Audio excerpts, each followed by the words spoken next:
Hello everyone, welcome to my YouTube channel A tuitions.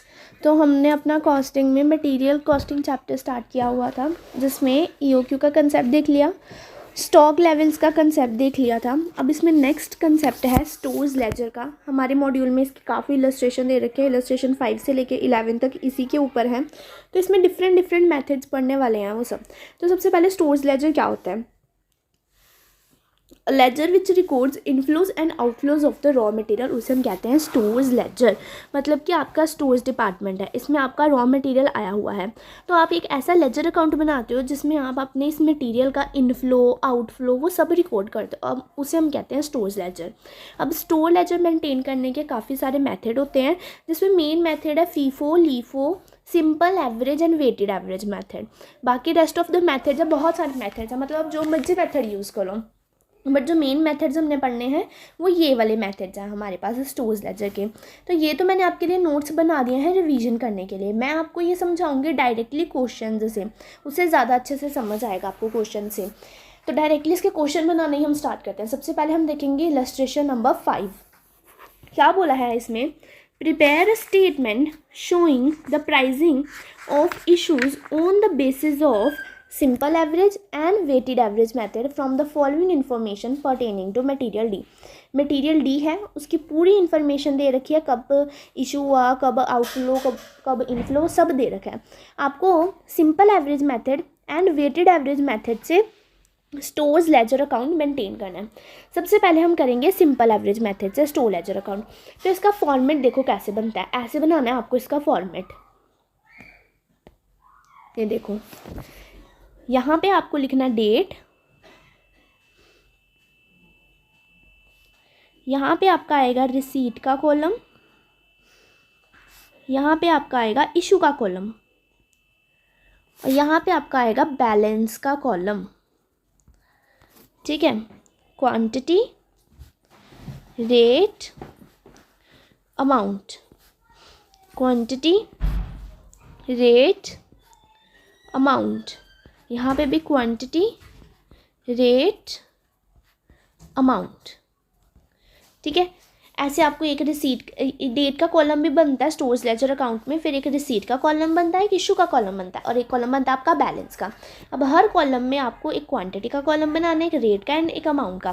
Quantity multiply by rate करोगे तो total amount निकल आती है ना। ऐसे करके आपका ये फॉर्मेट होता है स्टोर्स लेजर अकाउंट का। ठीक है, अब बस इसमें डिटेल्स फिल करनी स्टार्ट कर देते हैं। फर्स्ट हमें क्या बोला है? 1 मार्च 2022 को परचेज़ की हैं आपने 100 units at the rate ₹10 each. Purchase की हैं तो मतलब कि आपको रिसीव हुई होंगी ना, तो ये कौन से कॉलम में जाएगी? रिसीट कॉलम में जाएगी, क्योंकि परचेज़ की है तो रिसीव हुई है, तो रिसीट कॉलम में जाएगी। डेट क्या है? 1 मार्च को। ठीक है, 1 मार्च है डेट। कितनी क्वांटिटी आपने रिसीव की है? 100 यूनिट्स रिसीव की हैं। पर यूनिट प्राइस कितना, रेट कितना है?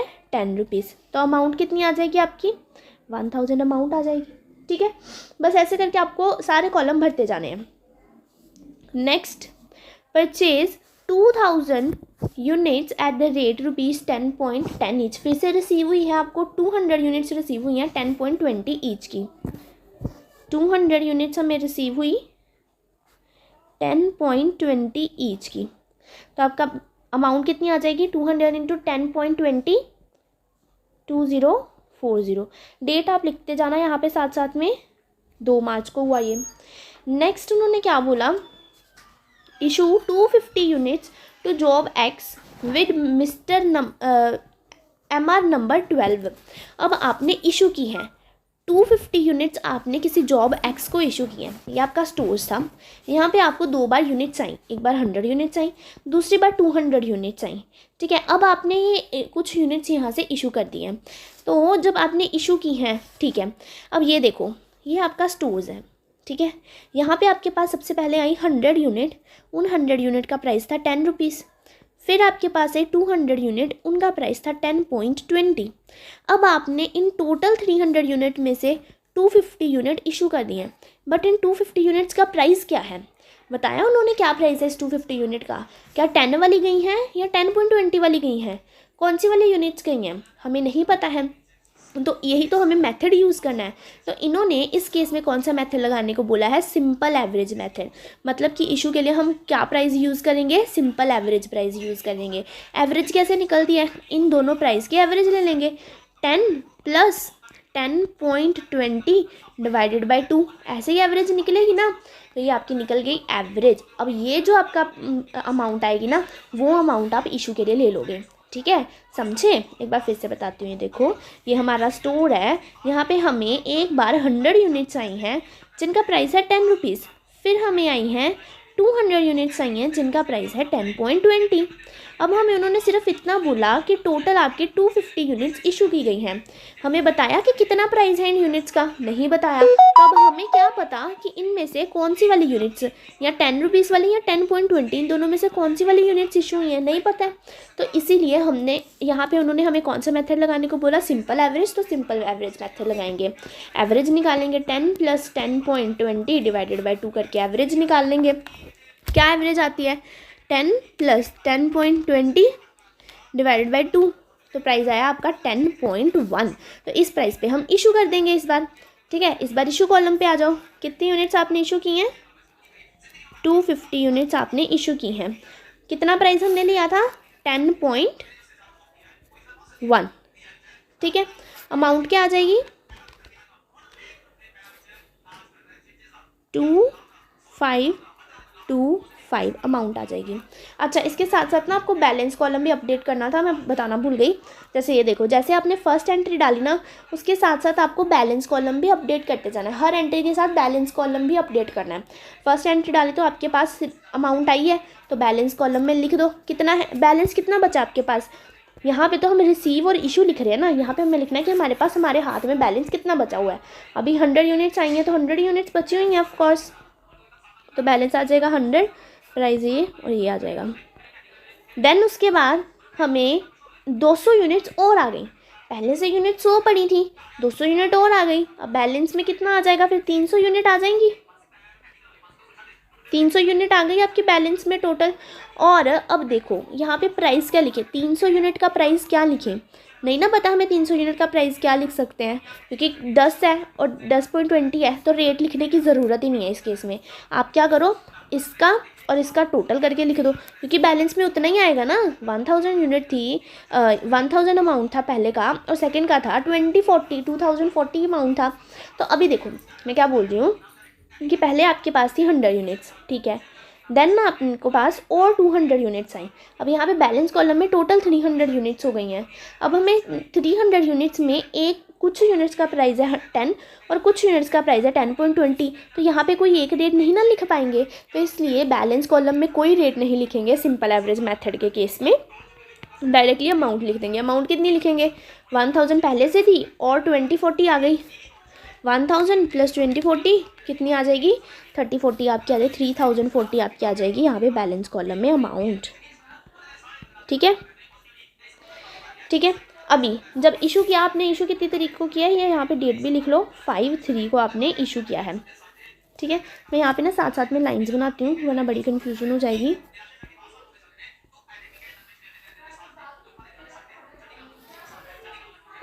ठीक है, अब देखो, अब पहले बैलेंस कॉलम में है हमारे पास 3040। अब हमने कुछ यूनिट्स को क्या कर दिया है, इशू कर दिया है। तो ये 300 में से 250 यूनिट्स माइनस कर दोगे तो कितनी बचेगी आपके पास, अब बैलेंस कॉलम में 50 यूनिट्स बची हैं।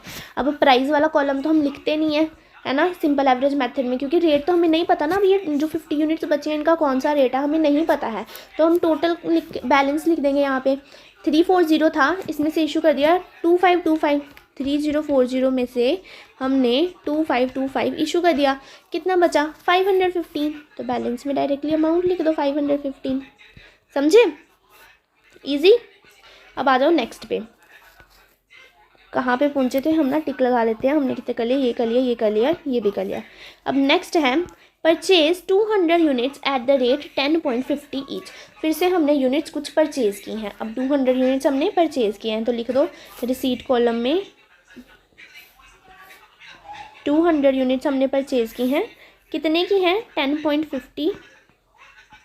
अपने पास मॉड्यूल खोलो ताकि मैं बार बार ऊपर नहीं जाऊंगी, एक ही बार आंसर दिखाने जाऊंगी ऊपर, ठीक है।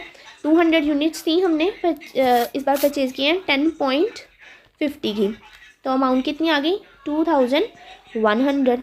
बैलेंस कॉलम साथ साथ में अपडेट करना है। पहले थी 50 यूनिट्स और 200 यूनिट्स आ गई हैं, टोटल यूनिट्स कितनी हो गई 250। रेट वाला कॉलम तो भरना नहीं है, तो अभी बैलेंस वाला कॉलम, ये अमाउंट वाला कॉलम भरते हैं। पहले थे 515 हमारे पास, और कितने आ गए 2100 प्लस 515 है पहले से, तो टोटल कितना आ जाएगा आपके बैलेंस कॉलम में 2615। ठीक है, डेट्स लिखते जाना, मैं अभी डेट नहीं लिख रही हूँ। नेक्स्ट आ जाओ, ये भी हो गया हमारा। Purchase 300 units at the rate 10.80 each. Then हमने फिर से यूनिट्स परचेज की हैं, फिर से हमने यूनिट्स परचेज की हैं 10.80 की, तो फिर से रिसीट कॉलम में ही आ जाओ। कितनी यूनिट्स परचेज की हैं मैंने 300 यूनिट्स परचेज की हैं। कितना प्राइस है यूनिट्स का 10.80, अमाउंट क्या आ जाएगी 300 इंटू 10.80, 3240 आ जाएगा। साथ में यहाँ बैलेंस कॉलम भी अपडेट कर दो। बैलेंस कॉलम में पहले 250 यूनिट्स थी और 300 यूनिट्स आ गई हैं हमारे पास। टोटल कितनी यूनिट्स आ गई 550 यूनिट्स आ गई, 550। रेट तो भरना नहीं है, अमाउंट में क्या आएगा, पहले 2615 थे, अब और 3240 आ गए हैं। 3240 प्लस 2615, तो आपके पास आ जाएगा यहाँ पे 5855। ठीक है, नेक्स्ट देखते हैं। नेक्स्ट में उन्होंने क्या बोला हमें, issued 200 units to job Y, और ये जॉब का नाम लिखा हुआ है, ये हमें लेना देना नहीं है। इशू किए हैं हमने अब 200 यूनिट्स। अब फिर से उन्होंने हमें बोल दिया कि 200 यूनिट्स इशू की गई हैं। प्राइस बताया, क्या रेट है इशू करने का नहीं बताया, तो हम कौन सा मेथड यूज़ कर रहे हैं, सिंपल एवरेज मेथड यूज़ कर रहे हैं। तो इशू करेंगे सबसे पहले हम 200 यूनिट्स, 200 यूनिट्स तो हम इशू कर देंगे। अब रेट क्या लें, अब ध्यान से देखो, शुरू से देखते आओ। 100 यूनिट्स पूरी की पूरी यूज़ हो गई हैं हमारी। देखो सबसे पहला इशू क्या था हमारा, ये वाला इशू था। अब इस वाले इशू में क्या यूनिट्स गई होंगी हमारी, ये वाली 100 गई होंगी एंड ये वाली 200 गई होंगी। ऑफ कोर्स ही बात है ना। हमने 250 यूनिट्स इशू की ना, सबसे पहले 250 यूनिट्स इशू की हैं, तो हमारे पास थी यूनिट्स कैसे, एक तो थी हमारे पास 100 यूनिट्स आई थी और एक तो हमारे पास आई थी 200 यूनिट्स आई थी, है ना। अब ये वाली 100 तो पूरी की पूरी यूज़ हो गई। ऑफ कोर्स ही बात है, इस यूनिट्स में से अभी 150 यूनिट्स बची होंगी हमारे पास, है ना। तो इस बार जो हमारे पास जो इशू हो रहा है, इसमें कौन कौन सा प्राइस आएगा, क्या सारे आएंगे 10, 10.20, 10.50, 10.80 सारे आएंगे? नहीं बेटा, ये वाली 100 यूनिट्स तो इस बार इशू हो ही नहीं सकती, क्योंकि वो तो पहले ही इशू कर दी ना हमने, इस केस में इशू कर दी ना। तो ये वाली 100 यूनिट्स तो इस बार इशू नहीं हो सकती हैं। तो इस बार कौन से वाले प्राइस लेने हैं, 10.20 प्लस 10.50 प्लस 10.80 डिवाइडेड बाय 3, क्योंकि इस बार 3 है ना, तो इसका प्राइस कैसे निकलेगा 10.20 प्लस 10.50 प्लस 10.80 डिवाइडेड बाय 3, ऐसे आपका निकल जाएगा प्राइस 10.50। ठीक है, इस बार इशू होगी आपकी 10.50 पर। रेट क्या आ जाएगा 10.50, 200 इंटू 10.50, 2100। बैलेंस कॉलम भी अपडेट कर दो। 550 यूनिट्स थी पहले से हमारे पास, उसमें से हमने इशू कर दी 200 यूनिट्स, तो कितनी बची हमारे पास 350 यूनिट्स बची। रेट कॉलम तो लिखते नहीं है यहाँ पे, तो डायरेक्टली अमाउंट कॉलम आ जाओ। पहले 5855 था हमारे पास, उसमें से हमने इशू कर दिया 2100 का, कितना बचा हमारे पास 3755, 3755 हमारे पास अमाउंट बची। अब आ जाओ नेक्स्ट, फिर से इशू कर दी हमने 200 यूनिट्स। अब दोबारा से रेट देखो, इशू में तो हम यहाँ पे चलो पहले लिख ही लेते हैं, 200 यूनिट्स हमने इशू कर दी हैं, यहाँ पे तो हम लिख लेंगे। अब रेट देखो, अब कितने इशू हो चुके हैं, ये पहले वाला 100 तो ख़त्म हो चुका है, ये तो हमने फर्स्ट केस में ही देख लिया, है ना। अब फिर से हमने दोबारा कितनी यूनिट्स इशू की थी, 200 यूनिट्स इशू की थी ना अभी अभी रिसेंटली, तो अब इस 200 यूनिट्स में कौन सी यूनिट्स यूज़ हो चुकी होंगी, देखो ध्यान से। 100 तो ख़त्म हो चुकी थी, है ना, इतना तो आपको समझ आया। देन इस 200 में से कितनी बची हुई थी, 150 बची हुई थी ना इस 200 में से। तो अभी हमने रिसेंटली 200 यूनिट्स इशू की हैं, है ना, अभी हमने रिसेंटली नीचे 200 यूनिट्स इशू की ना, तो ये 150 भी ऑफ कोर्स हो गया होगा ख़त्म। और इसमें से 50 यूनिट्स यूज़ हो गई होंगी, क्योंकि 200 करना था, 150 यहाँ से आ गया और ऑफ कोर्स 50 यहाँ से आया होगा। तो यहाँ पे अभी 150 यूनिट्स बची होंगी हमारे पास। तो इस बार कौन कौन से प्राइस आएंगे, 10.50 और 10.80 वाले। तो कैसे इस बार एवरेज लोगे, 10.50 प्लस 10.80 डिवाइडेड बाई 2, ऐसे करके एवरेज आएगा। अगर आपको पेपर में नहीं याद रहता कि हमने कौन सा वाला यूनिट्स ख़त्म कर दी हुई है, तो पेंसिल से ना कट कर लिया करो। जैसे ये देखो, मैं यहाँ पे करती हूँ, हमारी ये वाली 100 यूनिट्स ख़त्म हो चुकी हैं, ये 200 यूनिट्स भी ख़त्म हो चुकी हैं। इसमें अब इस बार कितनी यूनिट्स बची हैं, 50 यूनिट्स बची हैं। इसे पेंसिल से ऐसे लिख लेना, बाद में मिटा लेना, ठीक है। इसमें 50 यूनिट्स बची थी, ठीक है। और इस बार हम अभी इशू करने वाले हैं कितनी यूनिट्स, 200 यूनिट्स इशू करने वाले हैं। तो 200 यूनिट्स कुछ यहाँ से होंगी, कुछ यहाँ से इशू होंगी। तो रेट क्या आएगा, 10.50 प्लस 10.80 वाला रेट आएगा, है ना। तो कितना आएगा, 10.50 प्लस 10.80 डिवाइडेड बाई 2, तो आपका आ जाएगा 10.65। और यहाँ पे अब देखो 200 यूनिट्स इशू हो गई ना, 200 यूनिट्स इशू हो गई, तो 50 यहाँ से गई होंगी एंड बाकी 150 यहाँ से गई होंगी। तो ऑफ कोर्स ये वाला कैंसिल हो गया होगा इस बार पूरा का पूरा, और यहाँ से 150 गई होंगी। 300 माइनस 150 करोगे तो 150 बचेंगी यूनिट्स यहाँ पे, ठीक है। ऐसे पेंसिल से साथ साथ में लिखते रहना कि यहाँ पे 150 बची हैं और बाकी की सारी कट हो चुकी हैं। अब ये वाला लिखते हैं अब हम अपना नीचे वाला, 200 इंटू 10.65, 2130, ठीक है। अभी बैलेंस कॉलम भी अपडेट कर दो। पहले आपके पास 350 यूनिट्स थी, उसमें से और 200 यूनिट्स आपने इशू कर दी हैं। तो कितनी यूनिट्स बची आपके पास, 150 यूनिट्स बची। अमाउंट कॉलम पहले 3755 था, उसमें से आपने 2130 इशू कर दिया। तो कितना बैलेंस बचा आपके पास, 1625 आपके पास बैलेंस बचा। अब आ जाओ नेक्स्ट पे। परचेज़ की हैं इस बार हमने 100 यूनिट्स परचेज़ की हैं इस बार हमने। तो यहाँ पे लिख लो 100 यूनिट्स परचेज़ की हैं।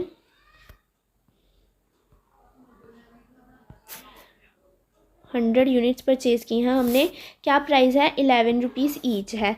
100 इंटू 11 आपका आ जाएगा 1100 आ जाएगा, ठीक है। बैलेंस कॉलम भी साथ में ही अपडेट कर दो। पहले 150 था और 100 आ गई, 150 प्लस 100, तो यहाँ पे आ गया आपके पास 250।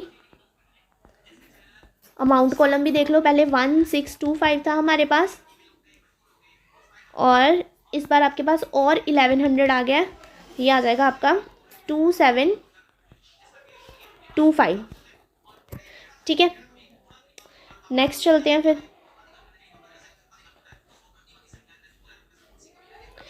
Issued 150 units to job Y, फिर से हमने यूनिट्स इशू की हैं, 150 यूनिट्स हमने इस बार इशू की हैं। देखो आ जाओ यहाँ पे लिखो, इशू वाले में 150 यूनिट्स इशू की हैं। अब हमें प्राइस देखना है, इस बार तो हमने साथ साथ में लिखा है। इसमें ही से 150 यूनिट्स इशू हो गई होंगी, इस पे तो हम गए नहीं क्योंकि टोटल 150 यूनिट्स इशू करनी है और इसमें 150 बची हुई हैं, तो इसमें से 150 यूनिट्स इशू हो गई होंगी, है ना।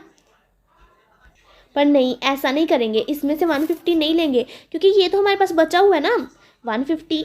मैंने क्या बोला, देखो आपके पास ये स्टोर्स डिपार्टमेंट है, इसमें आपके पास पहले की 150 यूनिट्स पड़ी हैं और 100 यूनिट्स आ गई, और अब इसमें से आप टोटल इशू कर रहे हो 150 यूनिट्स। तो क्या पता है इसमें से थोड़ी कर रहे हो और इसमें से थोड़ी कर रहे हो, क्या पता है इसमें से आप 100 कर रहे हो और इसमें से 50 कर रहे हो, ये नहीं ना पता, ये हम गैस नहीं ना लगा सकते, तो इसलिए एवरेज लेंगे। वहाँ पे हम क्या कर रहे थे कि जो यूनिट्स ख़त्म हो चुकी ना उन्हें कट कर रहे थे, ठीक है। एक बार सम खत्म करने में आपको पूरा दोबारा से रिवाइज करवाऊंगी। अब यहाँ पे हम एवरेज लेंगे 10.80 plus 11 divided by 2, 10.80 plus 11 divided by 2। जिसे नहीं समझ आया ना कोई ना, मैं दोबारा बताऊंगी, रिवाइज करवाऊंगी ये सम एक बार। जिन्हें आ गया वो सॉल्व करो। इंटू 150, यहाँ आ जाएगा 1635। बैलेंस कॉलम भी साथ में अपडेट कर देंगे। 250 यूनिट्स से इशू कर दी 150 हमने, तो कितनी बची हमारे पास यूनिट्स, 100। अमाउंट कॉलम अपडेट करेंगे, 2725 था पहले से, इशू कर दिया हमने 1635 बचा कितना 10,090 अमाउंट बची हमारे पास, और यहाँ पे हमारा सम हो जाता है ख़त्म। ये देखो यहाँ पे हमारा सम हो जाता है ख़त्म।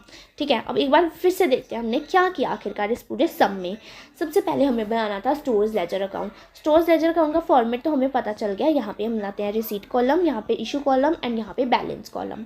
यहाँ पे लिखते हैं हम क्वांटिटी, यहाँ पे रेट, यहाँ पे अमाउंट। ठीक है, अब हमने डिटेल्स पढ़नी है और डिटेल्स फिलअप कर देनी है।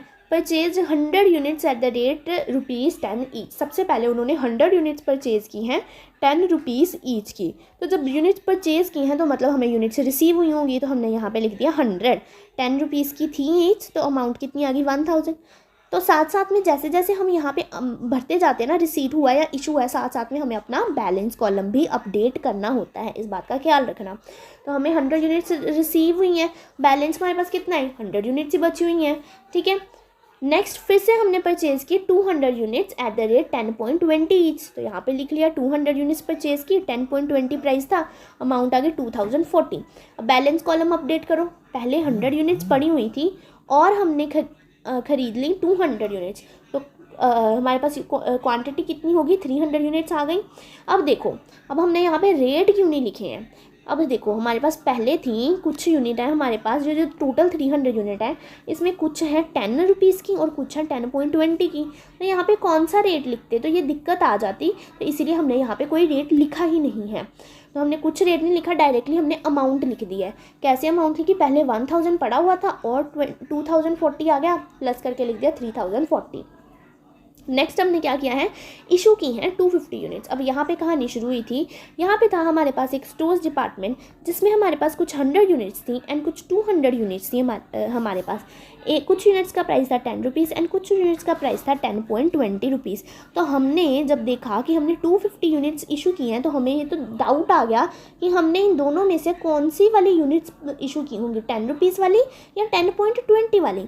तो ये दिक्कत को दूर करने के लिए हमने क्या किया, एवरेज ले ली। 10 और 10.20 की एवरेज लेके हमने इशू कर दी। तो 10.20 की एवरेज है 10.1, तो उस एवरेज पे हमने इशू कर दिया। फिर हमने बैलेंस कॉलम अपडेट कर दिया साथ में। 300 यूनिट्स पड़ी हुई थी, 250 इशू कर दी, बची 50 यूनिट्स। रेट तो लिखेंगे नहीं हम, अमाउंट में था हमारे पास ऑलरेडी ₹3040 थे, 2525 इशू कर दिए, तो कितने बचे ₹515 बचे। नेक्स्ट हमने, और हाँ, जब हमने इशू किया ना, तब हमें देखो साथ में ही ना कट करने हैं। अब कुछ इशू किया है तो मतलब कोई ना कोई यूनिट्स तो ख़त्म हुई ही होंगी, या तो 100 वाली यूनिट्स गई होंगी या तो 200 वाली यूनिट्स गई होंगी। तो हमें नहीं पता ना कौन सी वाली गई थी। हम ऐसा भी नहीं कर सकते हैं कि यहाँ से 50 कर लें, यहाँ से 50 कर लें, ऐसा हम नहीं कर सकते हैं। तो इस केस में हम अजम्पशन लगाते हैं कि फर्स्ट इन फर्स्ट आउट हुआ होगा, मतलब पहले वाली यूनिट्स पहले गई होंगी। ये 250 यूनिट्स जो इशू हुई है ना, तो सबसे पहले 100 में से गई होंगी और फिर बाकी बची इसमें से गई होंगी। 150 यहाँ से गई होंगी, 100 पूरी यहाँ से ख़त्म हो गई होंगी। ये अजम्पशन हमें लगानी पड़ेगी, क्योंकि कुछ ना कुछ यूनिट्स तो गई ही है ना, ये तो हमें पक्का ही है, कुछ ना कुछ तो गई हैं, 250 तो गई हैं। तो हम अजम्पशन लगा लेंगे फर्स्ट इन फर्स्ट आउट की। 100 यूनिट्स यहाँ से गई होंगी और यहाँ से 150 गई होंगी और बची होंगी यहाँ पे हमारे पास 50 यूनिट्स बची होंगी। ठीक है, फिर उसी तरह से दोबारा हमें परचेज़ की 200 यूनिट्स 10.50 की, तो ये लिख दिया हमने, बैलेंस कॉलम साथ साथ में अपडेट कर दिया। देन 300 यूनिट्स हमने परचेज़ की थी, बैलेंस कॉलम साथ साथ में अपडेट कर दिया। फिर हमने इशू की 200 यूनिट्स। अब इसका भी प्राइस लेना था सिंपल एवरेज लेके। अब एवरेज किस किस की लेनी थी वो दिक्कत आई थी। तो हमने देखा कि जब हमने 250 यूनिट्स इशू की ना, तो 100 यूनिट्स तो हमने यहीं से ही इशू कर दी होंगी और यहाँ से हमने की होगी 150 यूनिट्स इशू। तो इसकी 50 यूनिट्स पड़ी होंगी, ये ख़त्म हो गया होगा। तो इसका अब एवरेज क्यों लें हम, इसका 50 पड़ी है तो ऑफ कोर्स इसका एवरेज लेंगे, इसका एवरेज लेंगे एंड 10.80 का एवरेज लेंगे।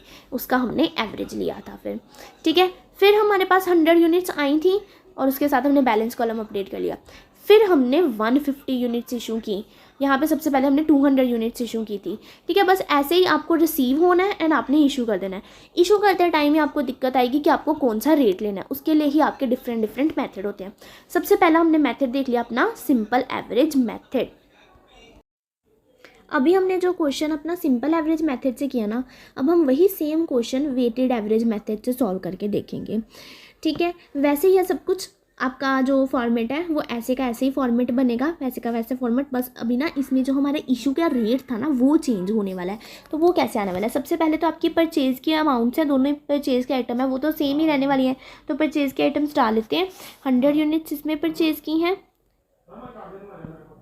100 यूनिट्स परचेज़ की हैं 10 रुपीज़ की, तो अमाउंट आ गई 1000। बैलेंस कॉलम भी साथ में ही अपडेट कर लेंगे। 100 यूनिट्स 10 रुपीज़ की थी तो अमाउंट आ गई 1000। देन हमने परचेज़ की हैं 200 यूनिट्स जिनका प्राइस था 10.20 और अमाउंट आ जाएगी इसकी 2040। बैलेंस कॉलम अपडेट कर दो तो यहाँ पे आ जाएंगी 300 यूनिट्स। ठीक है, अब मैं ना यहाँ पे आपको रेट और अमाउंट वाला अभी नहीं बता रही हूँ क्योंकि इसमें एक छोटा सा चेंज है, वो मैं आपको बता देती हूँ वो चेंज कैसे हुआ। बट मैं अभी आपको समझा दूंगी ना तो आपको समझ नहीं आएगा, कन्फ्यूज़ हो जाओगे। तो इसलिए अभी आप पहले आगे चलो, मैं आपको वहाँ से बताती हूँ यहाँ पे क्या आएगा। ठीक है, अब देखो नेक्स्ट हमने क्या किया है, इशू किया है 250 यूनिट्स इशू की हैं। अब देखो यहाँ पे तो हमारी गेम चेंज हो जाती है। 250 यूनिट्स हमने इशू की हैं। अब यहाँ पे हम रेट क्या लेंगे ये दिक्कत है। पहले तो उन्होंने हमें एवरेज निकालने को बोला था, तो सिंपल एवरेज कैसे निकली थी, इन दोनों का हमने एवरेज ले लिया था। इस बार उन्होंने क्या बोला है, वेटेड एवरेज निकालने के लिए। तो बेटा वेटेड एवरेज कैसे भला निकलता है, आपको फाउंडेशन में भी सिखाया गया होगा। यूनिट्स को रेट के साथ मल्टीप्लाई करके प्लस देन फिर यूनिट को रेट के साथ मल्टीप्लाई करके वेटेड एवरेज निकलता है आपका। एवरेज में डायरेक्टली आप रेट का आप एवरेज निकाल लेते हो, बट वेटेड एवरेज में आप टोटल अमाउंट का एवरेज निकालते हो, मतलब यूनिट्स इनटू रेट करके एवरेज निकालते हो। ये देखो मैंने यहाँ पे फॉर्मूला भी लिख रखा है वेटेड एवरेज का। ये देखो number of units into rate per unit का submission divided by total number of units. Weighted average कैसे निकलता है, आपकी यूनिट्स कितनी है, पहले के केस में 100 यूनिट्स है ना, एक मिनट, 100 यूनिट्स हैं जिनका प्राइस है 10 प्लस देन आपके पास 200 यूनिट्स हैं जिनका प्राइस है 10.20 डिवाइडेड बाय टोटल यूनिट्स कितनी है 300। ऐसे निकलता है वेटेड एवरेज। 10.13 आ जाएगा आपका रेट। ठीक है, कैसे निकलता है, units into rate plus units into rate, मतलब आपको यूनिट्स इनटू रेट का सबमिशन करना है, उसे डिवाइड कर देना है टोटल नंबर ऑफ यूनिट से, तो आपका आ जाता है वेटेड एवरेज। तो हमारे पास इस बार वेटेड एवरेज का अमाउंट लेना है, दैट इज 10.13। तो यहाँ पे हम लिख देंगे 10.13, 250 इंटू 10.13, 2532 आ गया आपके पास। ठीक है, अब इस केस में तो यूनिट्स का काम कितना ही ज़्यादा इंपॉर्टेंट हो गया। पहले केस में सिंपल एवरेज के केस में भी हम जैसे यूनिट्स इशू हो रही थी यूनिट्स काट दे रहे थे ना कि ये खत्म हो जाएंगी। इस केस में काटना तो और भी ज़्यादा कंपलसरी हो गया क्योंकि हम वेटेड एवरेज ले रहे हैं, तो यूनिट्स तो ख़त्म करनी ही पड़ेंगी हमें। तो इस बार हमने 250 यूनिट्स इशू की हैं, 100 तो यहीं से इशू हो गई होगी, ऐसा हम अज्यूम कर रहे हैं, तो ये तो ख़त्म हो गई होंगी 100 यूनिट्स। देन उसके बाद कितनी यूनिट्स बचती हैं हमारे पास, 150 यूनिट्स। वो इसमें से 150 यूनिट्स यूज़ हो गई होंगी 200 में से, और 200 में से कितनी यूनिट्स बची होंगी, सिर्फ 50 यूनिट्स बची होंगी। ये हम साथ में लिख लेंगे साइड पे, रफ पेंसिल से लिख लेंगे, बाद में इरेज कर देंगे। ठीक है, अब देखो अब हमें बैलेंस कॉलम अपडेट करना है। 300 यूनिट्स थी जिसमें से 250 यूनिट्स इशू कर दी, कितनी यूनिट्स बची हमारे पास, 50 यूनिट्स बची। अब देखो, अब मैं आपको यहाँ पे बताती हूँ रेट और अमाउंट का इसमें क्या चेंज है। देखो अभी ना आपको सिंपल एवरेज और ये जो अपना वेटेड एवरेज इसे कंपेयर करके चलना होगा। पहले वाले केस में हमने उसमें रेट नहीं लिखा था, सिंपल एवरेज के केस में हमने उसमें रेट नहीं ना लिखा, डायरेक्टली अमाउंट की बैलेंसिंग फिगर ले रहे थे। बट इस केस में हम रेट लिखेंगे, और क्यों लिखेंगे उसका लॉजिक देखो बेटा। देखो वेटेड एवरेज आपने कैसे निकाली है, क्वांटिटी इनटू रेट प्लस जितनी भी क्वांटिटी इंटू रेट, जितनी भी आपकी क्वांटिटी इंटू रेट है उनका आपने सबमिशन ले लिया।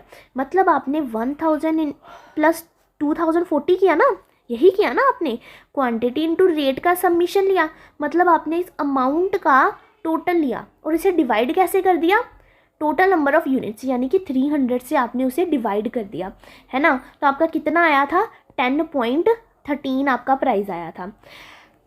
अब देखो मैं आप यहाँ पे आपका आया 10.13, ठीक है। अब आप यहाँ पे ना एक बार बैलेंसिंग फिगर लिखो, जैसे हम सिंपल एवरेज में कर रहे थे वो करके एक बार देखो। 1000 आपके पास था, 20,040 आपके पास और आ गया, ठीक है, प्लस करो 1000 प्लस 2040 आपके पास और आ गया, तो यहाँ पे आपके पास आ गया 3040 आपके पास यहाँ पे आ गया। अब बेटा देखो भला रेट कैसे निकलता है मेरे को बताओ। Total amount divided by total number of unit कर दोगे तो रेट आता है ना। आपसे मैंने 10 रुपीज़ लिए 2 चॉकलेट के लिए, तो पर चॉकलेट प्राइस कितना हुआ 5 रुपीज़। ऐसे ही तो रेट निकालते हैं। तो हम यहाँ पे क्या रेट नहीं निकाल सकते? निकाल सकते हैं। तो कितना आ जाएगा rate? 3040 divided by 300 per unit rate कितना आया? 10.13 रेट आया है ना। ये देखो हमने यहाँ पे लिख दिया 10.13 रेट लिख दिया हमने यहाँ पे। और हमने जब इशू किया ना तब हमने इशू भी 10.13 के रेट पे ही किया है, क्योंकि हम वेटेड एवरेज देख रहे हैं। अब चलते हैं हम अपने सिंपल एवरेज में, उसमें हमने रेट क्यों नहीं था लिखा ये देखते हैं। ये देखो सिंपल एवरेज के केस में हमने यहाँ पे इशू का रेट क्या लिया था? 10.1 रेट लिया था। ये 10.1 कैसे आया था? हमने सिंपल एवरेज ली थी 10 प्लस 10.20 डिवाइडेड बाई 2 करके लिया था, हमारे पास आया था 10.1। ठीक है। अगर यहाँ पे हम जैसे कि हमने अपने दूसरे में किया वेटेड एवरेज में, हमने क्या किया 3040 डिवाइडेड बाई 300 करके रेट निकाल लिया। अगर हम यहाँ पे भी रेट ऐसे ही निकालने की कोशिश करें, 3040 डिवाइडेड बाई 300 करके रेट निकालने की कोशिश करें, तो रेट क्या आ रहा है? 10.13 आ रहा है। तो हम यहाँ पे अगर रेट लिख देंगे 10.13 और इशू कर देंगे 10.1, तो ये क्या गलत नहीं चल रहा है? आप लिख रहे हो कि आपके पास जो स्टॉक पड़ा है उसका आपके पास रेट है 10.13 और आप उसे इशू कर रहे हो 10.1 में, तो ये गलत हो जाएगा ना। इसीलिए हमने सिंपल एवरेज के केस में यहाँ पे रेट नहीं लिखा था।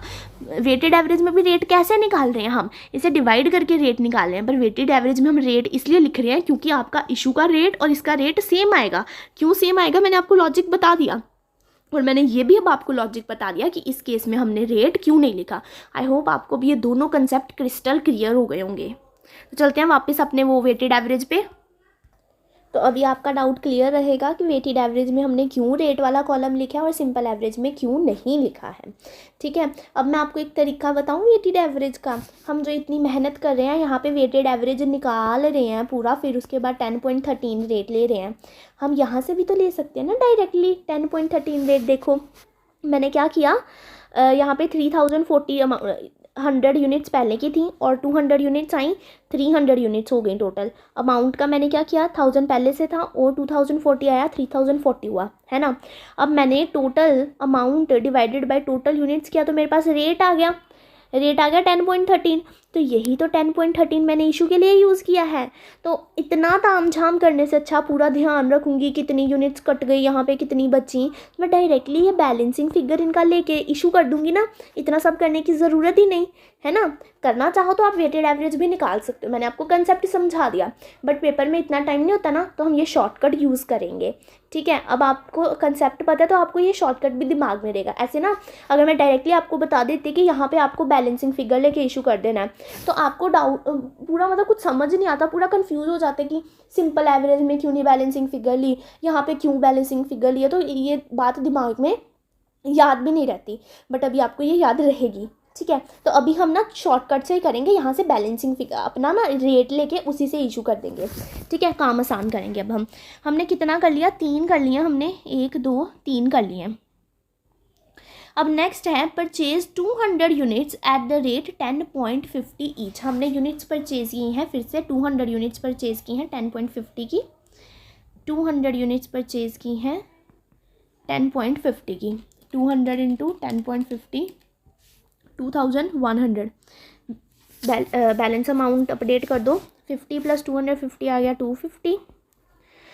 यहाँ पे आपके पास यहाँ पे तो हमने लिखा ही नहीं, पहले वाला लिख लेते हैं। ये पहले 340 था जिसमें से हमने 2532 इशू कर दिया। कितना था 3040 था जिसमें से हमने 2532 इशू कर दिया। कितना बच गया 508 है ना। 508 डिवाइडेड बाई 50 कर देंगे तो 10.16 आ जाएगा। अभी नेक्स्ट वाला 250 यूनिट्स थी, 200 और आ गई, 250 हो गई। अमाउंट 508 था, 2100 और आ गया, 508 प्लस 2100 और आ गया, टोटल आ गया आपके पास 2000 2600। अब अमाउंट भी निकाल लो, 2600 डिवाइडेड बाय 250, 10.4। ठीक है, अब नेक्स्ट आ जाओ। फिर से हमने परचेज़ किए हैं 300 यूनिट्स, फिर से परचेज़ कर ली हमने 300 यूनिट्स। प्राइस क्या है इन 300 यूनिट्स का? 10.80। तो कितना आ जाएगा? 300 इंटू 10.80, 3240। बैलेंस अमाउंट में क्या आ जाएगा? पहले हमारे पास 250 यूनिट्स पड़ी हुई थी और 300 यूनिट्स आ गई। 250 प्लस 300 550 आ गई टोटल। ठीक है, ये देखो आप, अमाउंट वाला 2600 ऑलरेडी था और हमारे पास आ गया 3240। कितना आ जाएगा? 5840। बैलेंस अपना रेट लिख दो, 5840 डिवाइडेड बाय 550 लिख देंगे। रेट कितना आ जाएगा?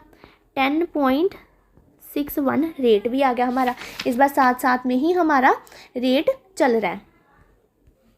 अब नेक्स्ट आ जाओ, ये भी हो गया हमारा। नेक्स्ट फिर से इशू किए हैं हमने 200 यूनिट्स। अब देखो इशू किया है हमने जी, ओके 200 यूनिट्स हमने इशू किए हैं। अब रेट क्या लेंगे? डायरेक्टली ये वाला रेट उठा लेंगे ना, है ना? चाहो तो आप वेटेड एवरेज भी निकाल सकते हो। हम वेटेड एवरेज भी निकाल के एक बार देख लेते हैं।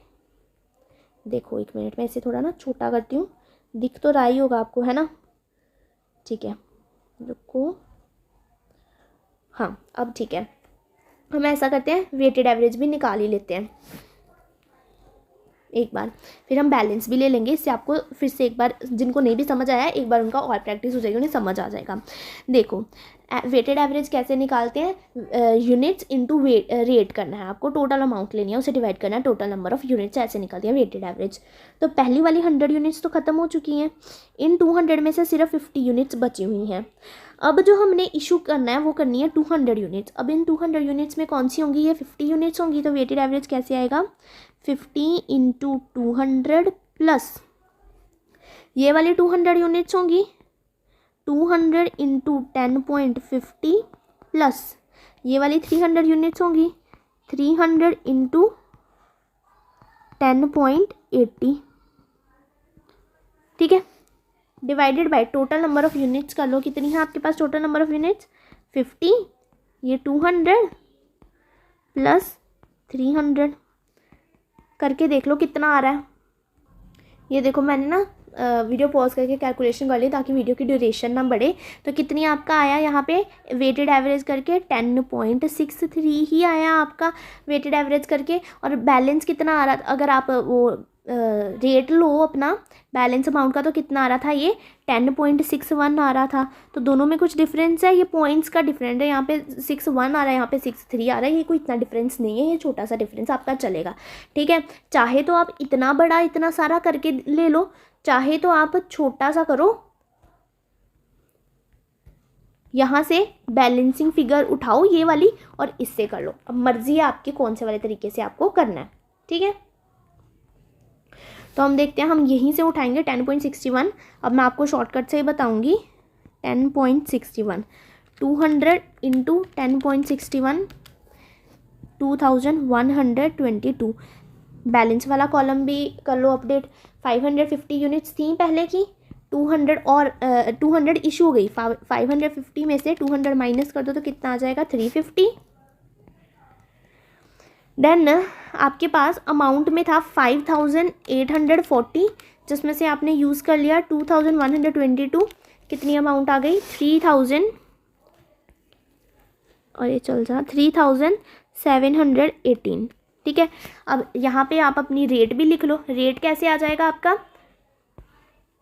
3718 डिवाइडेड बाई 350 करके आपका रेट आ जाएगा। तो रेट कितना आ जाएगा आपका? 10.62।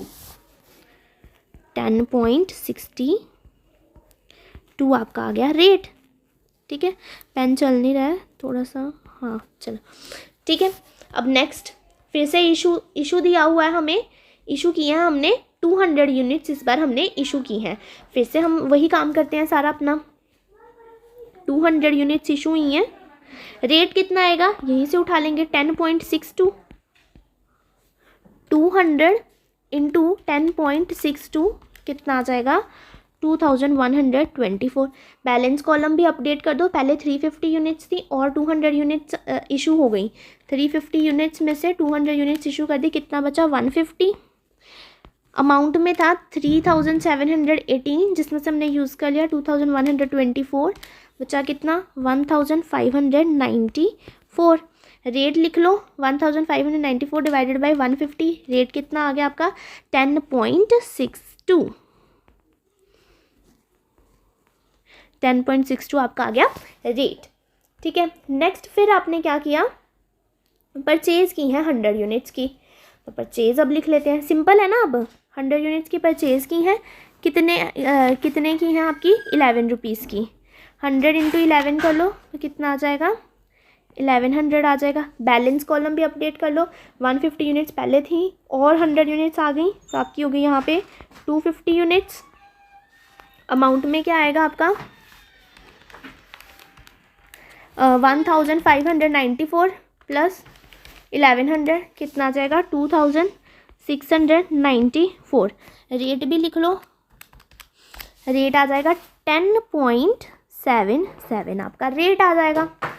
ठीक है, अब लास्ट पॉइंट आपको क्या दे रखा है, इशू की है 150 यूनिट्स की, कर दो फिर इशू। 150 यूनिट्स की इशू की है, रेट क्या उठा लेंगे यही वाला 10.77। ये फिर वेटेड एवरेज ज़्यादा सिंपल हुआ ना सिंपल एवरेज से। 10.77 कितना आ जाएगा 1616, क्योंकि आपका आ रहा है पॉइंट में आंसर 1615.5, तो इसे 1616 कर लेंगे। बैलेंस कॉलम भी अपडेट कर दो, 250 था 150 इशू कर दिया, बचा आपके पास 100 यूनिट्स। अमाउंट क्या आ जाएगी 2697 थी आपके पास पहले से अमाउंट, 1616 आपने यूज़ कर ली तो कितनी बची 1081 बची, डिवाइडेड बाय 100 कर दोगे तो रेट भी आ जाएगा 10.81 आपका आ जाएगा यहाँ पे रेट। और ये आपका क्वेश्चन हो जाएगा यहाँ पे ख़त्म। वेटेड एवरेज से भी, वेटेड एवरेज भी मैंने आपको समझा दिया और सिंपल एवरेज भी समझा दिया और दोनों को कंपेयर करके भी बता दिया। तो ये हमारे स्टॉक लेजर के 2 मेथड्स ख़त्म होते हैं यहाँ पे, एक सिंपल एवरेज एंड एक वेटेड एवरेज। ये वेटेड एवरेज के रिलेटेड मैंने फॉर्मूला लिख रखा है यहाँ पे अपने रिवीजन नोट्स में, आप यहाँ से इसे देख सकते हो। ठीक है, ये वाले नोट्स ना आप या तो प्रिंट करवा लेना या तो आप लिख लेना। अगर तो आप प्रिंट करवा रहे हो सारे नोट्स तो प्रिंट करवा लेना, नहीं तो इसे आप लिख लेना ऐसे फॉर्मूला, ये आपको पेपर के टाइम रिविजन करने में आसान होगा। नेक्स्ट मेथड करने वाले हैं अपना FIFO method and LIFO method, 2 method है हमारे पास। अब ये सबसे इजी मेथड्स हैं, जैसे आपने सिंपल एवरेज वेटेड एवरेज पढ़ा, उसमें एवरेज आपको निकालनी पड़ती थी। इसमें ऐसा कुछ भी नहीं है, बहुत सिंपल है। आपने सुना ही होगा फीफो मतलब फर्स्ट इन फर्स्ट आउट, मतलब जो पहले गया वो पहले जाएगा। लीफो मतलब लास्ट इन लास्ट आउट, मतलब जो लास्ट में आया वो पहले जाएगा। सिंपल सा है। ये वाला क्वेश्चन मैं ले रही हूँ, एक आपको ना इसके बाद इलस्ट्रेशन नंबर 7 दिखेगी जो स्पेसिफिकली फीफो के लिए है, एंड उसके बाद इलस्ट्रेशन 8 दिखेगी जो स्पेसिफिकली लीफो के लिए है। वो आपकी होमवर्क रहेगी। मैं आपको ये वाली इलस्ट्रेशन करवा रही हूँ क्योंकि इसमें बेस स्टॉक का कंसेप्ट है, तो मैंने कहा वो भी आपको बता देती हूँ, और आपका फीफो लीफो भी इसी के साथ इसमें कवर हो जाएगा। तो क्वेश्चन पढ़ते हैं। The stock of material held on 1/4/2022 was 400 units at the rate 50 per unit. आपको ओपनिंग स्टॉक दे रखा है 400 units at the rate 50 per unit के हिसाब से आपको ओपनिंग स्टॉक दे रखा है। The following receipts and issues were recorded. You are required to prepare stores ledger account showing how the values of issues would be calculated under the base stock method both through FIFO and LIFO, base being 100 units. क्या बोल रहे हैं कि आपको opening stock दे रखा है 400 units का जिसका प्राइस है ₹50। आपको स्टोर्स लेजर अकाउंट प्रिपेयर करना है फीफो एंड लीफो मेथड से, और आपको बेस स्टॉक दे रखा है, बेस स्टॉक मेथड यूज़ करके फीफो एंड लीफो लगाना है, और आपको बेस स्टॉक दे रखा है 100 यूनिट्स।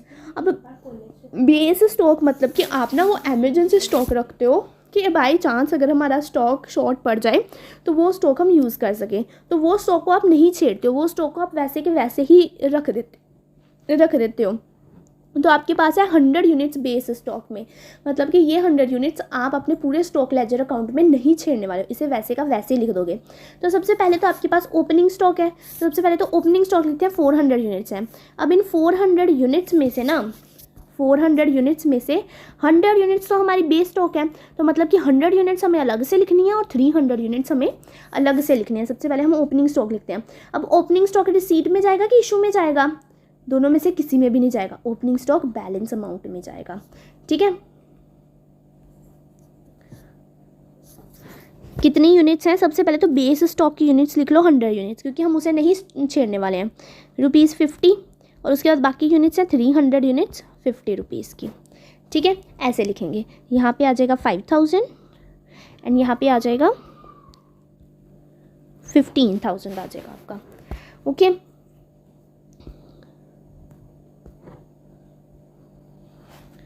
अब नेक्स्ट आ जाओ।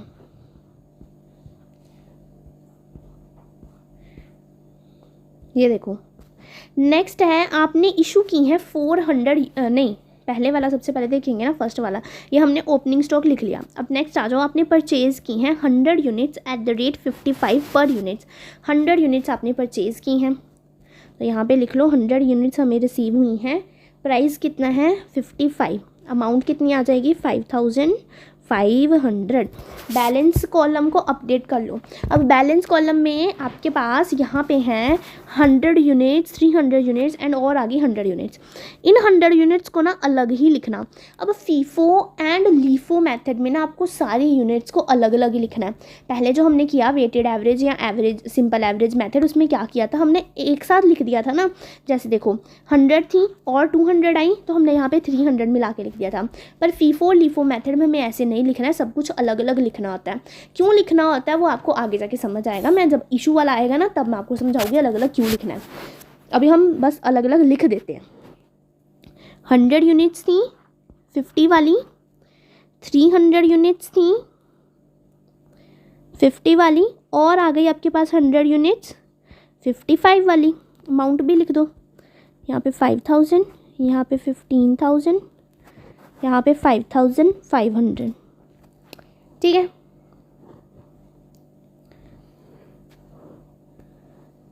नेक्स्ट देखो, इशू की है आपने 400 यूनिट्स। अब आ जाओ अपने इशू के केस में। यहाँ पे आपको समझ आ जाएगा कि हमने बैलेंस अमाउंट में अलग अलग क्यों लिखा है। इशू की है आपने 400 यूनिट्स, 400 यूनिट्स हमने इशू की हैं। ठीक है, अब यहाँ पे रेट क्या लेंगे, है ना, रेट का ही हर बार दिक्कत आती है, वो उसी के लिए तो मेथड बनते हैं। तो फर्स्ट हम मेथड से सॉल्व कर रहे हैं, फीफो मेथड से। First in first out, FIFO मतलब फर्स्ट इन फर्स्ट आउट, मतलब जो पहले आया फर्स्ट इन फर्स्ट आउट होगा, वो पहले जाएगा, जो पहले आया है वो पहले जाएगा। तो सबसे पहले कौन सा स्टॉक है? ये 100 यूनिट्स है ना, ये जो बेस स्टॉक की, इसे हमें नहीं छेड़ना है। ठीक है, इसे काट दूँ। अब देखो सबसे पहले कौन सा है आपके पास, जो बैलेंस अमाउंट है ना, ये है आपके पास, आपका ये है आपका स्टोर। यहाँ पे आपके पास है 100 यूनिट्स, देन है 300 यूनिट्स, देन है 100 यूनिट्स। ये तो आप नहीं छेड़ सकते, इसे तो काट दो। अब उन्होंने बोला कि आपने इशू की हैं 400 यूनिट्स, तो कहाँ से इशू की होंगी? फर्स्ट इन फर्स्ट आउट, मतलब जो पहले आया वो पहले जाएगा। तो 300 वाला पहले जाएगा, फिर 100 वाला भी जाएगा, क्योंकि हमें पूरा 400 चाहिए और ये 400 हो गया हमारा। तो ये दोनों इशू हो जाएंगी। ठीक है, तो इशू की अमाउंट क्या जाएगी? इशू भी इस बार अलग अलग लिखेंगे, देखना। ये देखो, सबसे पहले यहाँ से 300 यूनिट्स जा रही हैं, 400 टोटल जा रही है ना, 300 यूनिट्स जा रही हैं 50 के रुपीज़ के हिसाब से 15,000, एंड 100 यूनिट्स जा रही हैं और 55 के हिसाब से 5,500। इसीलिए हमने यहाँ पे अलग अलग लिखा था, ताकि हम बाद में देख सके कि फर्स्ट इन कौन सा हुआ है और उस हिसाब से फर्स्ट आउट होगा। फर्स्ट ये इन हुआ है तो ये सबसे पहले जाएगा 350 के हिसाब से, देन ये जाएगा 155 के हिसाब से, ऐसे होगा इसमें फर्स्ट इन फर्स्ट आउट। फिर से बैलेंस कॉलम अपडेट कर दो। हमारे पास थी यहाँ पे 400 यूनिट्स थी, पूरी की पूरी 400 इशू हो गई हैं। बेस स्टॉक तो वैसे का वैसे ही रहेगा, तो बेस स्टॉक को तो लिख दो 155,000। बेस स्टॉक तो हमने नहीं ना छेड़ा, बेस स्टॉक वैसे का वैसे ही रहेगा। और कोई यूनिट्स बची हैं? नहीं, 400 यूनिट्स थी, 400 की 400 यहाँ पे इशू हो गई हैं, ख़त्म हो गया। ये हमारा एक और ख़त्म हो गया। नेक्स्ट चलो, नेक्स्ट में क्या बोला है? परचेज़ की हैं आपने 600 units at the rate 55। 600 units purchase की हैं आपने एट द रेट 55 पे आपने 600 यूनिट परचेज़ की हैं। तो 600 इंटू 55 कर लो 33,000। ठीक है, बैलेंस कॉलम भी अपडेट कर दो। 100 यूनिट्स तो बेस स्टॉक वाली जाएंगी ही, उसके बाद और आ गई हैं आपके पास 600 यूनिट्स 55 वाली, 33,000 है जिनका रेट है। ठीक है,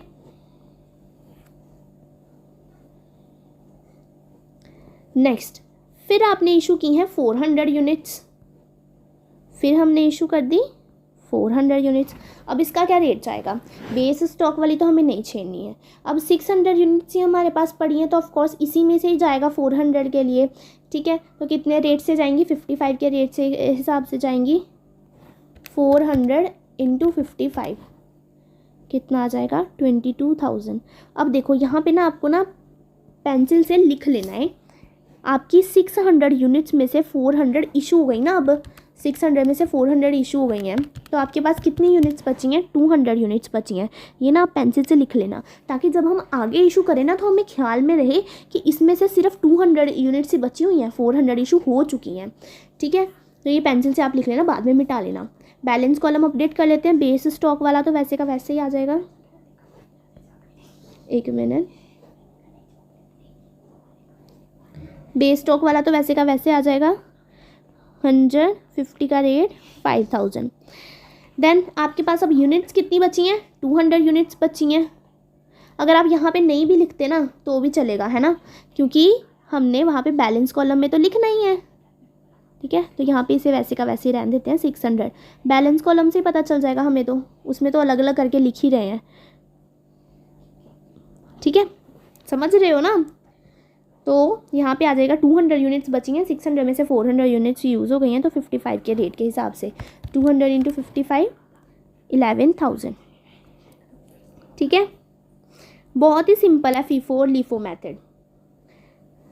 देन फिर से आपने परचेज़ की हैं 500 यूनिट्स 65 रुपीज़ की, 500 यूनिट्स 65 के हिसाब से 500 इंटू 65 32,500। ठीक है, बैलेंस काउंट भी कर लो यहाँ पे अपडेट। अब यहाँ पे आपके पास पहले की कितनी पड़ी है, 200, वो तो लिखो सबसे पहले। अलग अलग लिखना है ना, यहाँ पे इतना बात ख्याल रखना, फीफो लीफो मेथड में आपको अलग अलग लिखना है। फिर इस बार न्यू आ गई है 500 यूनिट्स आ गई हैं 65 की 32,500। ठीक है, देन नेक्स्ट क्या है, इशू की हैं आपने 600 यूनिट्स, फिर से 600 यूनिट्स इशू किया। ये बहुत ही लंबा क्वेश्चन है। 600 यूनिट्स आपने इशू की है ना, इशू की हैं आपने 600 यूनिट्स। कौन से रेट के हिसाब से की होंगी, अब देखो फर्स्ट इन फर्स्ट आउट है, बेस स्टॉक तो छेड़ नहीं सकते हैं। तो फर्स्ट इन फर्स्ट आउट मतलब कि सबसे पहले तो ये 200 वाली यूनिट्स इशू हुई होंगी, है ना। यहाँ से 600 मिटा के अलग से लिखेंगे ना हम। 200 यूनिट्स सबसे पहले गई होंगी, यहाँ से 200 यूनिट्स आपकी गई होंगी। अब आपको 600 में से 200 तो मिल गई, बची कितनी है 400। तो इन 500 में से 400 फिर गई होंगी, है ना। तो यहाँ पे लिख लेंगे, एक तो 55 वाली 200 यूनिट गई हैं, एक तो 65 वाली गई हैं। Okay, 200 into 55 11,000, 400 into 65 26,000।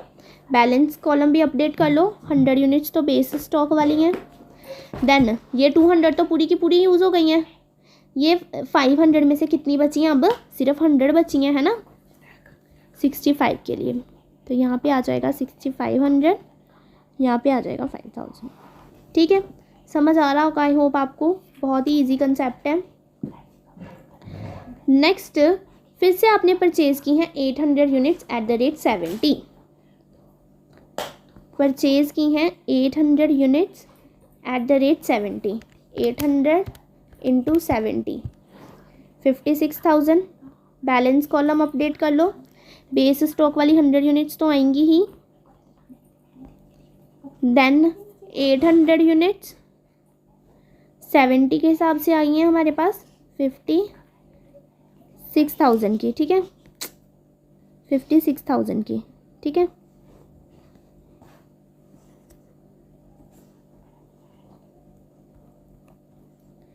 नेक्स्ट फिर आपने इशू की हैं 500 यूनिट्स, 500 यूनिट्स इशू की। अब क्या रेट लेंगे, फर्स्ट इन फर्स्ट आउट है ही हमारे पास, एक ही तरह की यूनिट्स हैं 800 वाली, है ना। अरे एक मिनट, यहाँ पे हमने पिछली तो लिखी नहीं है, पिछला कॉलम भी तो लिखना था, पीछे की 100 यूनिट्स भी तो पड़ी हुई हैं, वो तो मैंने लिखी नहीं है। एक मिनट में इसे सही कर लेती हूँ।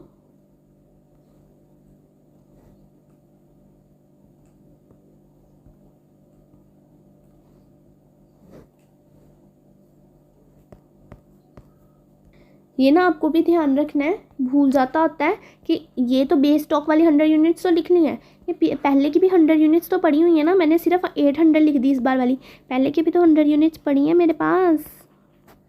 तो 6500 न्यू आई हैं इस बार 800 यूनिट्स 70 रुपीज़ के साथ 56,000 लेके, ठीक है। नेक्स्ट हमने क्या किया था,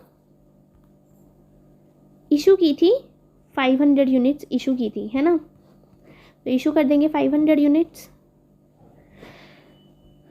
अब रेट क्या लेंगे, फर्स्ट इन फर्स्ट आउट, सबसे पहले तो ये 100 वाली यूनिट्स गई होंगी, ठीक है, सबसे पहले तो गई होंगी ये 100 वाली यूनिट्स, कितने से 65 से गई होंगी। देन बाकी बची 500 में से 100 हो गई, 400 बची, वो गई होंगी यहाँ से, तो 70। बैलेंस कितना बचा होगा, ये वाली 100 तो ख़त्म हो गई ऑफ कोर्स, इसमें से 400 गई हैं, तो कितनी बची होगी, 400 बची होंगी। और बेस स्टॉक 100 तो लिखना ही है आपको,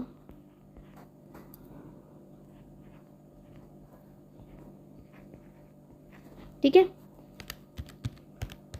100 इंटू 65 6500, 400 इंटू 70, 400 इंटू 70 28,000, और यहाँ पे आपकी वैल्यू आ जाएगी 5,000, और दूसरी तरफ आ जाएगी आपकी 28,000, ठीक है।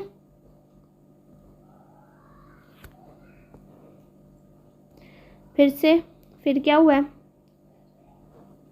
फिर आपने इशू की हैं 200 यूनिट्स इशू की हैं, फिर से इशू कर दो, 200 यूनिट्स इशू कर दो। अब कितने से जाएंगी, ये 400 से जाएंगी of course, 70, 200 into 70 14,000।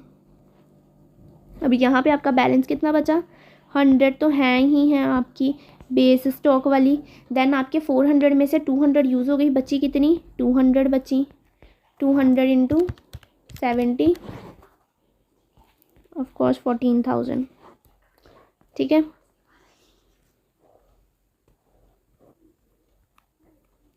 Then purchase की हैं आपने 500 units at the rate 75, 500 units आपने परचेज की हैं एट द रेट 75 से, 500 इंटू 75 कितनी आ जाएगा 37,500। अब बैलेंस कॉलम अपडेट करो, परचेज के टाइम बैलेंस कॉलम अपडेट करते टाइम ना थोड़ा ध्यान रखना होता है, भूल जाता है नहीं तो। 100 यूनिट्स हैं बेस स्टॉक वाली, ठीक है। देन ये पुराना 200 पड़ा है 70 से, एंड नया आ गया आपके पास 500 आ गया 75 37,500। अब नेक्स्ट पे चलते हैं, नेक्स्ट दो रह गए हैं लास्ट। इशू किया हमने 400 यूनिट्स, इशू कर दो फिर 400 यूनिट्स, यहाँ पे इशू कर देते हैं 400 यूनिट्स हमने इशू किया है। रेट क्या लेंगे, फर्स्ट इन फर्स्ट आउट वाला, 100 वाला तो छेड़ेंगे नहीं, ये 200 यूनिट्स है ना, तो 400 जानी है, 200 यहाँ से चली जाएंगी, 200 यहाँ से चली जाएंगी, ठीक है। मैं बार बार यहाँ पे 400 पूरा लिख देती हूँ। 200 जाएंगी ये वाली 70 वाली, एंड 200 जाएंगी 75 वाली। बैलेंस में क्या बच जाएगी, 500 में से 200 गई तो 300 बच जाएंगी बैलेंस में यहाँ पे, और एक तो बेस स्टॉक वाली बचेगी ही 50 से, ठीक है। यहाँ पे अमाउंट अब लिख लेना आप, मैं फटाफट सम ख़त्म करूँ। नेक्स्ट देखो, नेक्स्ट लिखा है आपने परचेज़ की हैं 300 यूनिट्स एट द रेट 80, फिर हमने 300 यूनिट्स परचेज़ कर ली, 300 यूनिट्स परचेज़ कर ली 80 से, अमाउंट लिख लेना, बैलेंस कॉलम लिख देती हूँ मैं। 100 यूनिट्स है बेस स्टॉक वाली 50 से, ये 300 ऊपर वाली है ना, पहले ऊपर वाला पूरा उतार लो ना बैलेंस, 75, देन न्यू आई आपके पास 300 आई, 80 वाली आई। और यहाँ पे आपका फीफो मेथड से स्टॉक लेजर अकाउंट ख़त्म हो गया। बेस स्टॉक वाले से हमने, बेस स्टॉक मेथड से हमने कर लिया और ये हमारा बन गया स्टॉक लेजर अकाउंट। सिंपल था। हमें क्या ध्यान रखना था इसमें, फीफो या लीफो मेथड में हमें यही ध्यान रखना है कि इसमें ना हमें अलग अलग करके बाइफरगेट करके लिखना है ताकि हम आसानी से देख सकें। अभी हमने अलग अलग करके लिखा, हम आसानी से देख सकें ना कि फ़र्स्ट कौन सा आया और उस सब हिसाब से फ़र्स्ट आउट कर देंगे। तो बस इसमें है फर्स्ट इन फर्स्ट आउट में जो पहले आएगा वो पहले जाएगा। बस इसमें एक बेस स्टॉक का कंसेप्ट था जो मैंने आपको बता दिया कि बेस स्टॉक को आपको वैसे का वैसे रखना, उसे छेड़ना नहीं है। अभी उसी तरह से लीफो मेथड होगा। लीफो मतलब लास्ट इन फर्स्ट आउट। जैसे यहाँ पे आपने इशू किया, आपको कितनी 400 यूनिट्स इशू करनी थी, तो आपने क्या किया, 300 यहाँ से ली एंड 100 यहाँ से ली। पहले 300 ली फिर 100 ली। लास्ट इन फर्स्ट आउट में क्या होगा, पहले आप 100 लोगे फिर 300 लोगे, मतलब जो लास्ट में आया है वो पहले आउट हो जाएगा। ठीक है।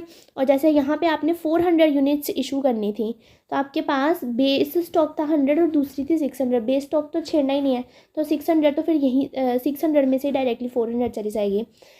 फिर आपके पास था यहाँ पे आपको 600 यूनिट्स इशू करनी थी। यहाँ पे आपको लास्ट इन फर्स्ट आउट का कंसेप्ट समझ आ जाएगा। 600 यूनिट्स आपने इशू करनी थी। अब लास्ट इन फर्स्ट आउट आपके पास ये 3 तरह के पड़े हुए हैं अभी, है ना। ये तो आपको बेस स्टॉक छोड़ना नहीं है। 600 यूनिट इशू करनी थी, तो पहले कौन सी हम यूज़ करेंगे, 500 वाली यूज़ करेंगे 5, और इसमें से 100 यूज़ कर लेंगे, तो 100 इसका बच जाएगा, है ना। फर्स्ट इन फर्स्ट आउट में क्या किया, पहले पूरा 200 यूज़ किया और फिर बाकी जो चाहिए था 400 वो इसमें से यूज़ किया। But last in first out में क्या करेंगे, पहले 500 यूज़ करेंगे, फिर उसके बाद जो हमें बाकी बचेगा 100 बचेगा वो ऊपर वाले से ले लेंगे। लास्ट इन फर्स्ट आउट में ऐसे चलता है। ठीक है।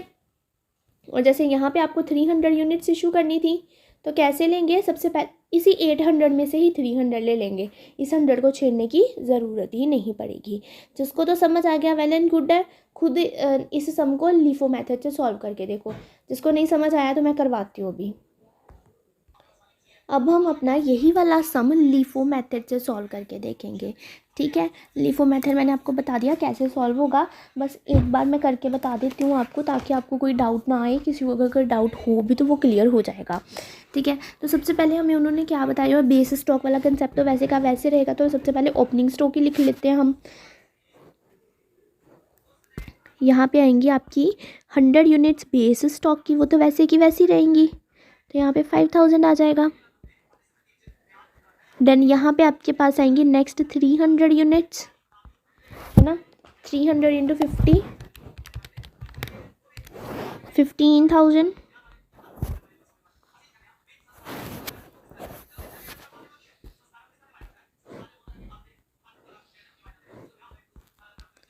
15,000। ठीक है। ये तो आपका हो गया ओपनिंग स्टॉक, आपने लिख लिया। अब इसके बाद हमें जो नेक्स्ट ट्रांजैक्शंस हुई हैं वो लिखनी है ना। ये देखो, नेक्स्ट हमने क्या ट्रांजैक्शन की है, परचेज़ की है हमने 100 units at the rate 55 per unit. 100 unit purchase की है, मतलब हमें रिसीव हुई होगी 100 यूनिट 55 के हिसाब से। तो कितना आ गया, 55 इंटू 100, 5500 आ गया। उसी अभी इसके साथ हमें क्या करना है, बैलेंस स्टॉक को भी मेंटेन कर देना है। सब कुछ वैसे ही चल रहा है आपका, बस जब इशू वाला आएगा ना तब ध्यान दे देना। ये देखो, बैलेंस स्टॉक लिखेंगे, बेस स्टॉक वैसे का वैसे रहेगा, है ना। फिर ये भी लिखेंगे हम 300, 15,000। फिर नेक्स्ट और आगे हमारे पास 100 यूनिट्स,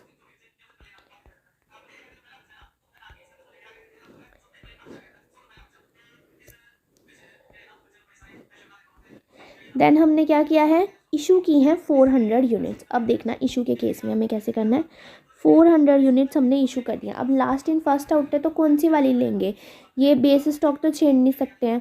अब इन दोनों में से 400 यूनिट्स हमने इशू किए, सबसे पहले ये वाली 100 लेंगे, फिर ये वाली 300 लेंगे। ठीक है। Last in first out, last वाले को सबसे पहले लेंगे। फिर पहले ये 100 लेंगे 55 वाली, देन 300 लेंगे 50 वाली।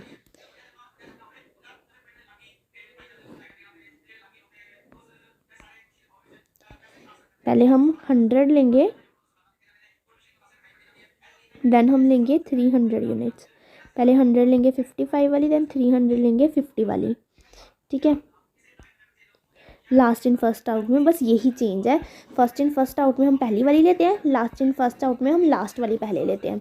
फिर हमने क्या किया है, परचेज़ की हैं 600 units at the rate 55 per unit. Balance column हमने अपडेट कर लिया, नहीं किया, यहाँ पे बैलेंस कॉलम भी साथ में अपडेट करना है ना।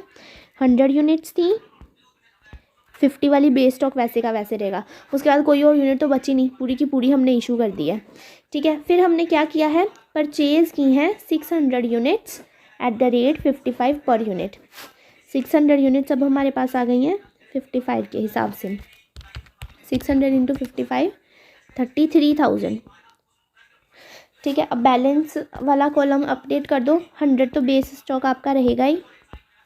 देन न्यू आ गया आपके पास 600, ओके। मैं अमाउंट नहीं लिख रही हूँ ना अभी। नेक्स्ट इशू किए हैं हमने 400 यूनिट्स, इशू कर दो 400 यूनिट्स। अब इसमें कौन सा प्राइस आएगा, ऑफ कोर्स बेस स्टॉक तो हम छेड़ नहीं सकते हैं, तो यही लेनी पड़ेंगी, ये वाली हैं। अभी तो आ ही नहीं रहा है ना कोई कंसेप्ट, सिंपल ही दिख ही रहा है सब कुछ, यही करना पड़ेगा। तो 600 में से 400 यूनिट्स यहाँ पे बैलेंस कॉलम लिख देते हैं। 100 बेस स्टॉक, 600 में से 400 गई, कितनी रह गई, 200 यूनिट्स रह गई। चलो नेक्स्ट चलते हैं। फिर परचेज़ की हैं आपने 500 यूनिट्स, अब 65 की 500 यूनिट्स परचेज़ की हैं आपने 65 की। बैलेंस कॉलम अपडेट कर दो अब। 100 यूनिट्स, यहाँ से बैलेंस कॉलम तो ऊपर से पूरा का पूरा उतारना होता है ना, सबसे पहले ये उतार लिया। फिर नेक्स्ट आई हमारे पास और आई हैं 500 यूनिट्स आई हैं और, ठीक है, ये भी लिख लिया हमने। कितना सिंपल है देखो। देन फिर से हमने इशू कर दी अब 600 यूनिट्स। अब देखो यहाँ पे इशू कर दी मैंने 600 यूनिट्स इशू कर दी। अब लास्ट इन फर्स्ट आउट है, तो कौन सा वाला रेट लेंगे,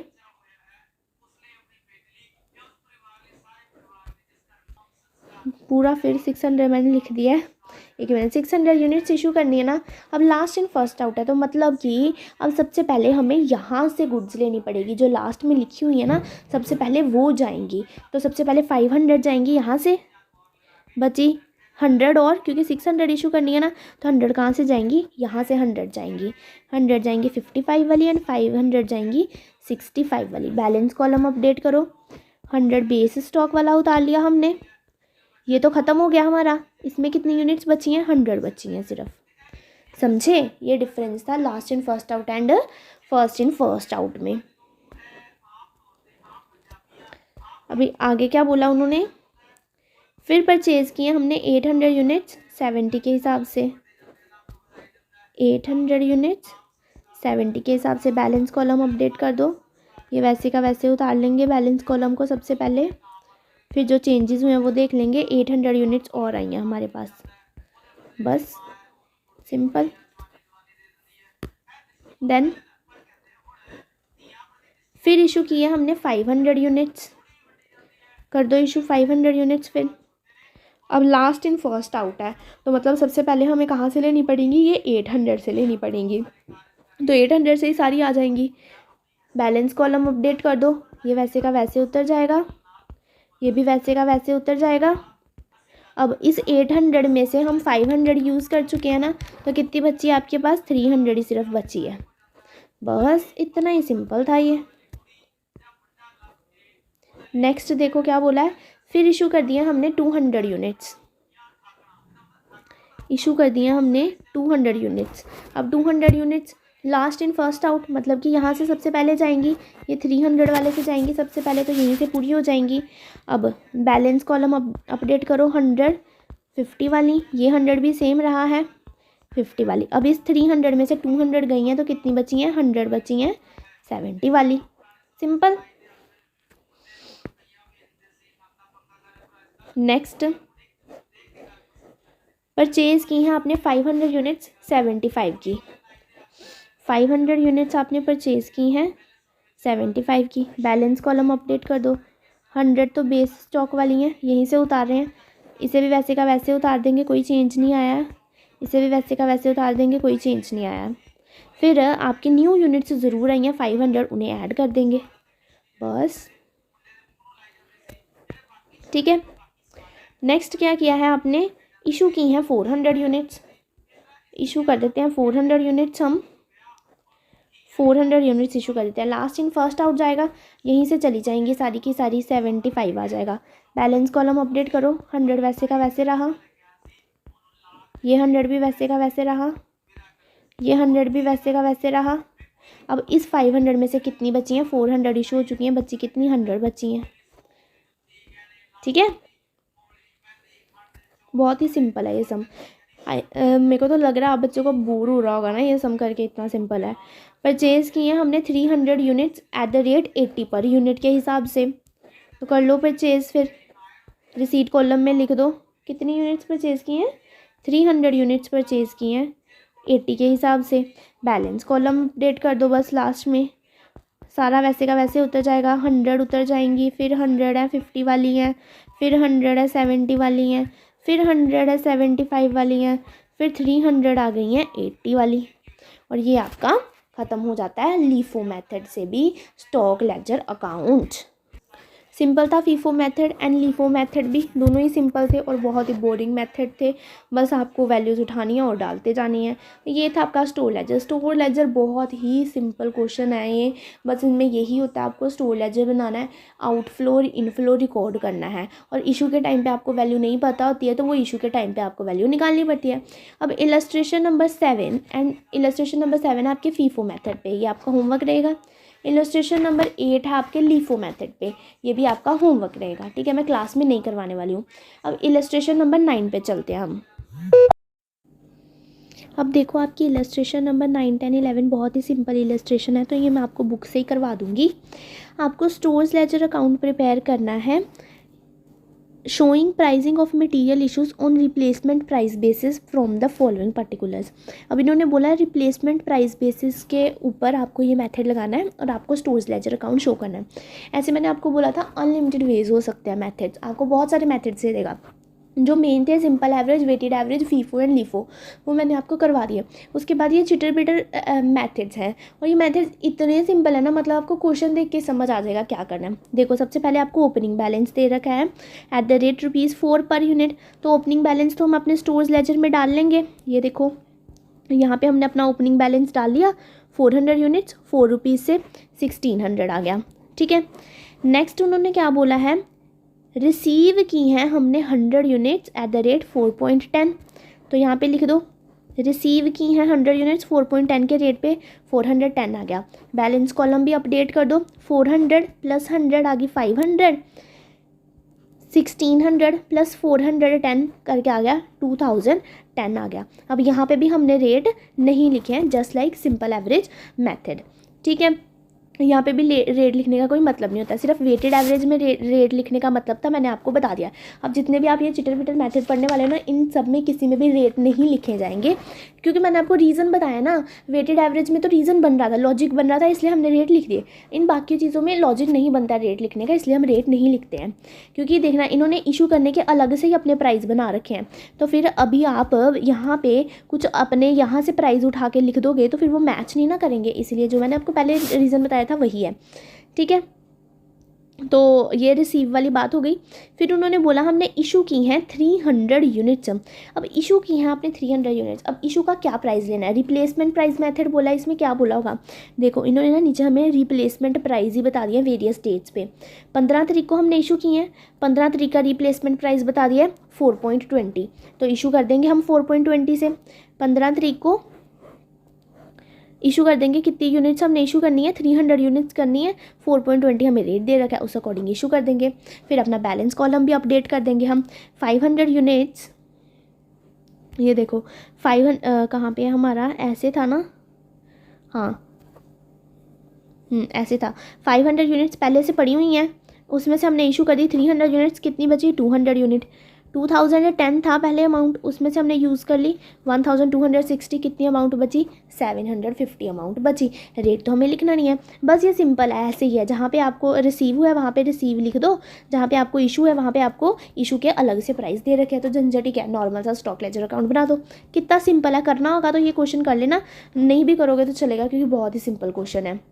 ठीक है, नेक्स्ट है हमारे पास इलस्ट्रेशन नंबर 10। अब इलस्ट्रेशन नंबर 10 में भी आपको स्टोर लेजर अकाउंट बनाने के लिए कहा है और इसमें आपको स्टैंडर्ड प्राइस मेथड यूज़ करने के लिए कहा है। अब स्टैंडर्ड प्राइस मतलब हम एक स्टैंडर्ड प्राइस फिक्स कर लेते हैं ना, स्टैंडर्ड मतलब हमने फिक्स कर लिया, उसी प्राइस के ऊपर सब करेंगे। तो इसी तरह से आपको स्टैंडर्ड प्राइस दिया होगा, आपको स्टैंडर्ड प्राइस के ऊपर सारी इश्यूज़ कर देनी है। अब इस क्वेश्चन में स्टैंडर्ड प्राइस आपको ढूंढना था। ये देखो, ये आप ऊपर सारी डिटेल्स दे रखी हैं आपको इशू और रिसीव की। नीचे क्या बोला है, debit balance of price variation on 1 January was ₹20। जो वेरिएशन है ना, वेरिएशन कैसे आती हैं, आपको पता ही होगा वेरिएशन कैसे आती है। स्टैंडर्ड और एक्चुअल में जो डिफरेंस होता है ना, इन दोनों में जो डिफरेंस होता है उसे ही तो हम वेरिएशन कहते हैं। तो उन्होंने ना हमें वेरिएशन बता दी है, कितनी वेरिएशन है ₹20, टोटल वेरिएशन बता दी है, ₹20 की वेरिएशन बता दी है। ठीक है, तो अभी उन्होंने क्या बोला, किससे वेरिएशन है, debit balance on price variation on 1 जनवरी। 1 जनवरी को जो आपको डेबिट बैलेंस दे रखा है ना, ये आपको ओपनिंग स्टॉक का जो 1 जनवरी को बैलेंस दे रखा है ये वाला, इसके टोटल बैलेंस में ना वेरिएशन है ₹20 की। तो अब देख लेते हैं 1 जनवरी को टोटल बैलेंस कितना है। उन्होंने बोला ओपनिंग स्टॉक है 10 टन का एट द रेट 240 पर टन। तो कितना है आपको 1 जनवरी को कितना बैलेंस दे रखा है आपको, 240 इंटू 10, 2400 बैलेंस आपको दे रखा है 1 जनवरी को। उन्होंने बोला इस 2400 में वेरिएशन है, कितनी वेरिएशन है, ₹20 की वेरिएशन है। तो ₹20 प्लस कर देंगे, ₹20 से स्टैंडर्ड से कम है ना। उन्होंने बोला आपका स्टैंडर्ड और एक्चुअल में जो वेरिएशन है वो ₹20 की वेरिएशन है, मतलब आपका जो, वो भी डेबिट बैलेंस में वेरिएशन है, मतलब आपका जो एक्चुअल है ना, ये है आपका एक्चुअल, और ये एक्चुअल स्टैंडर्ड से ₹20 कम है। तो हमें स्टैंडर्ड प्राइस चाहिए, तो हम 20 ऐड कर देंगे तो स्टैंडर्ड प्राइस आ जाएगा ना हमारे पास। तो स्टैंडर्ड प्राइस क्या आ जाएगा हमारे पास, 2400 प्लस 20, ये आ गया हमारे पास टोटल स्टैंडर्ड प्राइस 2420, ये टोटल स्टैंडर्ड प्राइस आ गया। बट हमें क्या लेना है, पर यूनिट पे हमें स्टैंडर्ड प्राइस लेना है, क्योंकि देखो जब इशू होगा वो तो अलग अलग टन के अकॉर्डिंग इशू होगा, तो हमें तो पर यूनिट रेट चाहिए होता है ना। तो टोटल कितना है आपके पास इस टाइम पे, 10 टन है ना, जो आपको डेबिट 1 जनवरी को बैलेंस दे रखा है वो 10 टन के ऊपर डिवाइड कर दो 10 से, तो कितना आ जाएगा 242 आपका स्टैंडर्ड प्राइस आ गया। अब इसके ऊपर आप अपनी सारी इश्यूज़ कर सकते हो। सिंपल था, समझ आया स्टैंडर्ड प्राइस इसमें कैसे निकाला है। तो ये अभी आप जो भी अपनी इशू करोगे वो अपनी 242 के ऊपर इशू कर दोगे, नॉर्मल था। ठीक है, उसी तरह से अब इलस्ट्रेशन नंबर 11 है, ये भी बहुत सिंपल है।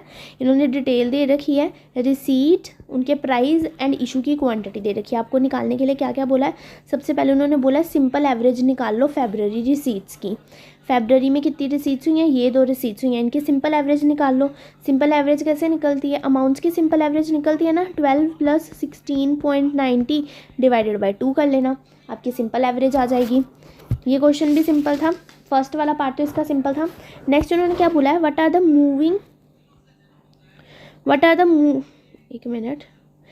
Moving monthly simple average price for January February and February March. January February and February March की मूविंग मंथली एवरेज आपको बतानी है। तो मूविंग मंथली एवरेज कैसे निकालते हैं आप, 2 मंथ्स की कैसे निकाल सकते हो, जनवरी की पहले एवरेज निकाल लो, फेब्रवरी की एवरेज निकाल लो, ठीक है, फिर इन दोनों एवरेज की एवरेज निकाल लो, उसे हम कहते हैं मूविंग मंथली एवरेज।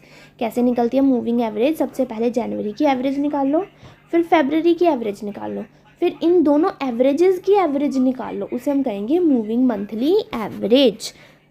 कैसे निकलेगी, सबसे पहले हम फेब्रवरी की एवरेज निकाल लेते हैं, कैसे निकलेगी, इसकी एवरेज लेंगे 17 प्लस 10 प्लस 8 डिवाइडेड बाई 3, कितनी आ जाएगी एवरेज, 11.67 एवरेज आ जाएगी।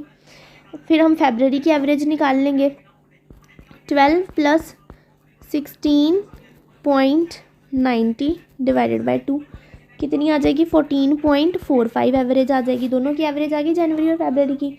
अब आपको मूविंग मंथली एवरेज निकालनी है तो वो कैसे निकलती है, दोनों एवरेजेस की एवरेज निकाल लो, जनवरी की एवरेज की और फरवरी की एवरेज की एवरेज निकाल लो। तो ये आपकी आ जाएगी मूविंग मंथली एवरेज कितनी 13.06। ठीक है, उसी तरह से ये तो आपने निकाली ना, मैंने आपको निकाल के दी जनवरी फरवरी की, उसी तरह से आप फरवरी मार्च की भी निकाल सकते हो। नेक्स्ट उन्होंने बोला है if a weighted average is used for pricing issues how does the value of balance in stock during the January. उन्होंने बोला अगर आप वेटेड एवरेज मेथड यूज़ करोगे तो जनवरी के स्टॉक का क्या बैलेंस बचेगा वो बता दो। मतलब कि आपको वेटेड एवरेज मेथड यूज़ करके जनवरी के लिए स्टॉक लेजर अकाउंट बनाना है, सिर्फ जनवरी की इशू एंड रिसीट के लिए, ठीक है, फरवरी और मार्च के लिए नहीं बनाना। फिर उन्होंने नेक्स्ट में क्या बोला, if a weighted average price is calculated at the end of the each month and is then use for pricing the issue of that month, what will be the value of the opening and balance. उन्होंने बोला normal weighted average method से एक normal पूरा stores ledger account बना दो, जनवरी फरवरी मार्च सबके लिए बना दो पूरा, जैसे स्टोर्स लेजर अभी तक देख के है ना वैसे वेटेड एवरेज यूज़ करके बना दो। सिंपल था ये भी क्वेश्चन। और यहाँ पे हमारा मटेरियल चैप्टर ख़त्म होता है। हमने अपने तीनों कंसेप्ट देख लिए, EOQ देख लिया, स्टॉक लेवल देख लिया एंड स्टोर्स लेजर का हमने कंसेप्ट देख लिया। बहुत ही ईजी है स्टोर्स लेजर, बस आपको कंसेप्ट थोड़ा सा समझना है, ये फॉर्मेट याद रखना है, अपने आप बनता जाता है। बस इशू में दिक्कत आती है उसके मेथड्स होते हैं, वही तो है स्टोर्स लेजर का आखिरकार काम। ठीक है, तो मटेरियल चैप्टर हर अटैम्प्ट में आपको मटेरियल चैप्टर का क्वेश्चन दिखेगा ही, बहुत इंपॉर्टेंट चैप्टर है, इससे क्वेश्चन आके ही रहता है। सिंपल सा चैप्टर है, एक दो बार प्रैक्टिस कर लो आपके दिमाग में भी बैठ जाएगा। आज की क्लास के लिए बस इतना ही। अब इस मटेरियल चैप्टर का जल्दी ही टेस्ट होगा, फिर उस टेस्ट के बाद हम अपना नेक्स्ट चैप्टर स्टार्ट करेंगे, ओवरहेड्स या लेबर में से एक चैप्टर स्टार्ट करेंगे। आज के लिए बस इतना ही। अगर चैनल पे नए हो तो चैनल को सब्सक्राइब करो, वीडियोस को लाइक करो एंड अपने फ्रेंड्स के साथ शेयर ज़रूर करना। Thank you for watching the video, bye bye, take care.